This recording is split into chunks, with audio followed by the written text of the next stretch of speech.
I don't think gender exists. I think it's a term that John Money and Judith Butler created over the last 40 years that basically is a filler for personality. Okay, well, if we're talking about sex, which it seems like you're saying is the exact same thing, would you say sex is binary by definition? For sure, yes, absolutely. Okay, so you're already incorrect. Like, sex is not binary, it's bimodal. So if we look at a distribution graph, we're going to see people in two camps majority of the time, but there are going to be externalities on both ends of the spectrum and in the middle. For example, like so we already talked about intersex. Right. However, with intersex, though, they are mutations of a binary, correct? No, we're talking about. Hold on, but we're talking about an entire spectrum. Which sex you're by is definition dominant, defeating your expression of what a binary is by saying that there are externalities. But let me ask you a question. That like XXY.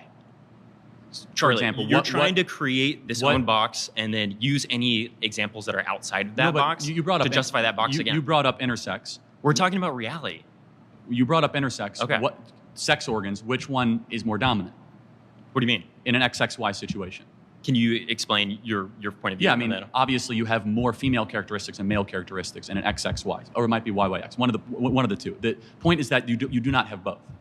We could see people with female reproductive organs that have XY, and we can see the vice versa, people with male reproductive organs that have XX. So I think you said something about gender, though. I think that's more interesting to get into. Okay. Do you understand how the conversation... So we're moving off of sex because you're ceding that argument. No, I'm not ceding it. Okay. You want to keep going into it? We can, if you'd like. Okay, so besides male and female, what categories exist?